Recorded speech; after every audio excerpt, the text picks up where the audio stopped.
Don't you hate it when things are unfair?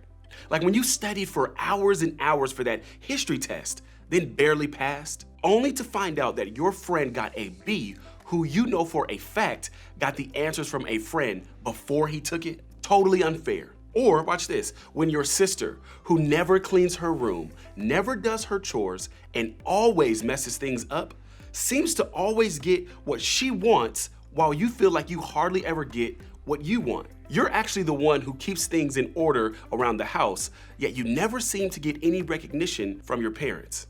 That's very unfair. Maybe you have to share a car with your brother, but you're the one who's always paying for the gas and keeps it clean. Unfair. Maybe you have to watch the athletes be excused early from class for the big game. You know that this means that they have extra time to prepare for the test. Unfair, right? I could keep going. This happens all the time when I'm scrolling on Instagram. I can't tell you the number of times I've been scrolling, totally happy with my life, minding my own business, until I'm watching my friend's story and I see something that completely deflates me. She went to my favorite vacation spot for the weekend. Wasn't she just there last month? He got to go to the concert I was dying to see, and it's all over his story. His family is still together, which means that he doesn't have to change houses every weekend like I do. She and all of her siblings are good at every sport they play, and I'm pretty sure all of them have been offered full ride scholarships. He has the latest Adidas kicks while I'm stuck wearing last year's shoes. He got the newest this. Her life is so much better because she has that.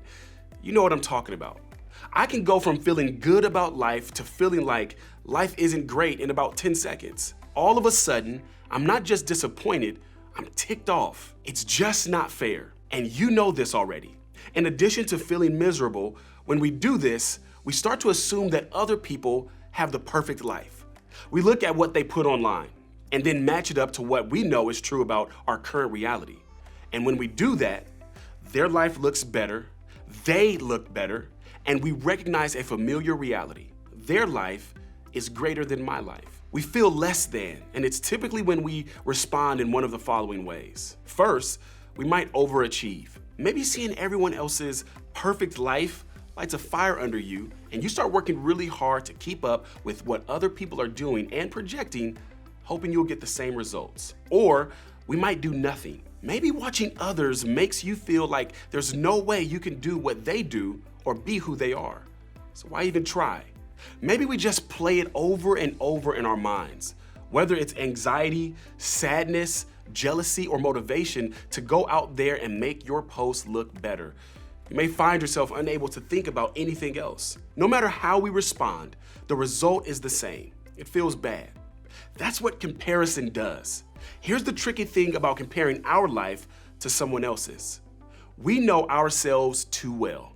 We know and live the good, the bad, the happy, and the sad.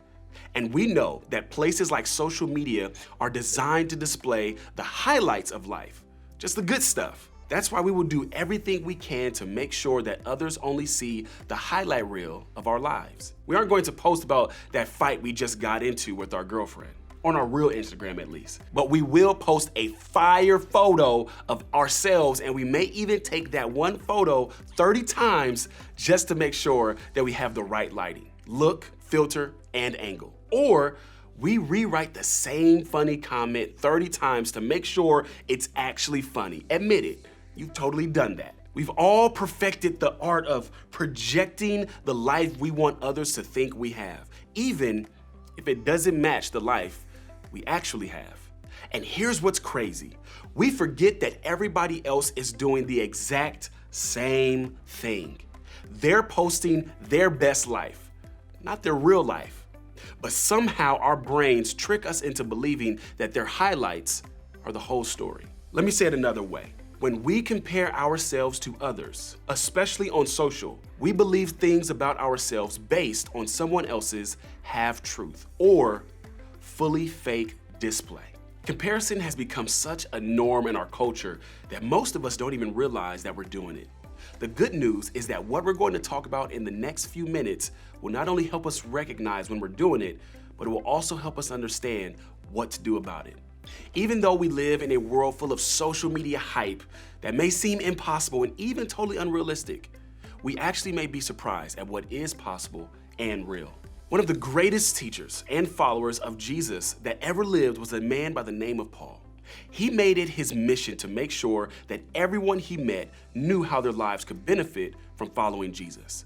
He traveled all over the known world, establishing relationships with many different groups of people in different regions who viewed him as an authority figure when it came to how to live a better life, thanks to Jesus. Paul traveled a lot from town to town in order to maintain relationships with people and offer them the life-changing news of who Jesus was and what he had to offer. When Paul wasn't present with the different churches he planted, he made a point to write letters to stay connected. You could say it was his version of staying active on Instagram or Snapchat. And in these letters, Paul was known for being pretty direct. He was passionate about following Jesus and leading others to do the same. While everything Paul did was out of love, it's likely that sometimes people felt like they were being called out in areas where they weren't measuring up. In response, they did what a lot of us do. They lashed out. Have you ever done that? They began to tear Paul down. Their strategy to feel better about themselves was to make him look worse. In a word, they were petty. Listen to how Paul responded to these criticisms in a letter to the people in a city called Corinth. "Oh, don't worry. We wouldn't dare say that we are as wonderful as these other men who tell you how important they are. But they are only comparing themselves with each other, using themselves as the standard of measurement. How ignorant." I'm pretty sure the Greek word for this linguistic tool translates roughly to sarcasm. Paul clapped back at the critics. He wasn't messing around, and in this passage, he's addressing the comparing that is going on among people and the struggle that it had created. Paul is saying, in no uncertain terms, it's absolutely ridiculous to let your behavior and life be based on a comparison to someone else's behavior or life. And it's even more ridiculous to spend time figuring out how you measure up to people just like you in order to make yourself look better. If I were to sum things up, Paul was saying, hey, look, comparing any human to another human is ignorant and it makes you look silly. My mom used to tell me, there's always going to be someone who has more than you, and there's always going to be someone who has less. Her point wasn't for me to focus on people who had less so that I feel better about myself. Her point wasn't for me to focus on people who had more so that I would stay humbled. Her point was that comparing with others was pointless. It was a game I would never win. There's a principle found in the book of Proverbs, a book from the Old Testament of the Bible, a time before Jesus was around that Paul would have known by heart. It says this, above all else, guard your heart, for everything you do flows from it. Solomon, the man who wrote this principle, was passionate about how important it is to guard our hearts. Why? Because what we do almost always comes from what we believe in our hearts. Our hearts matter because they control everything else. So we should guard our hearts. The opposite, one of the quickest ways to destroy our hearts, is comparison. If we see a post about how great someone else's life is, and we allow it to get into our hearts, to mess with what we believe about ourselves, we're in danger. If it makes us feel less than or worthless, it's like an attack on the heart that can ultimately mess with our entire life. That's why we have to get this right. If you remember nothing else today, remember this. Don't compare your worth with their post.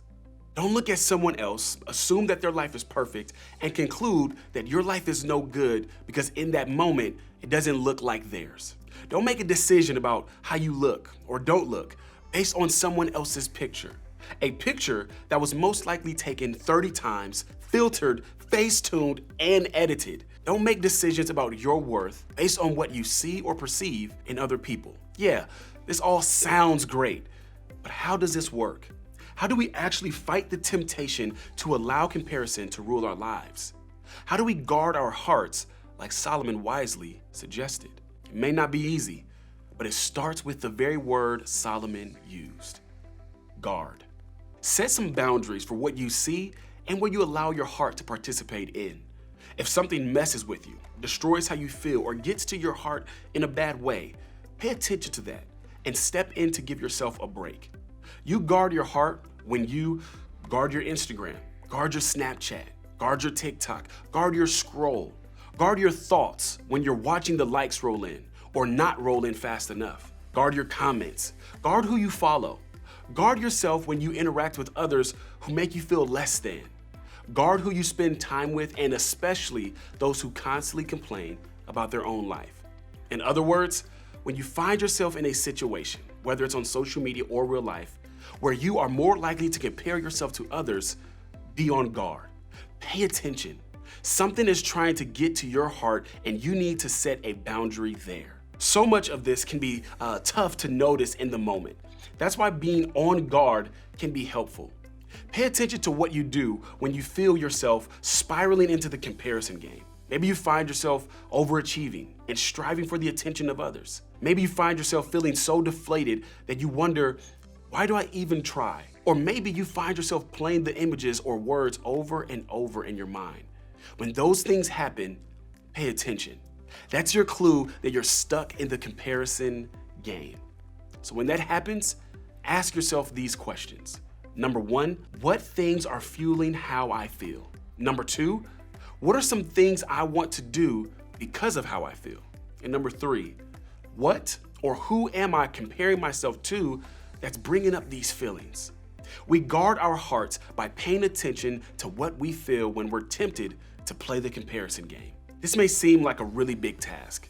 That's why I want to encourage you to talk to someone in your life, someone you trust, about what it looks like for you in your life to guard your heart and stop the comparison game. You aren't the only one who struggles to compare your life with someone else's, but living a life where you feel less than doesn't have to define how you feel, and it certainly doesn't need to define your worth. Remember, don't compare your worth to their post. What would it look like if you began to guard your heart when it comes to comparing your life to others? Imagine being able to walk in confidence about who you are. Imagine how different your day would be.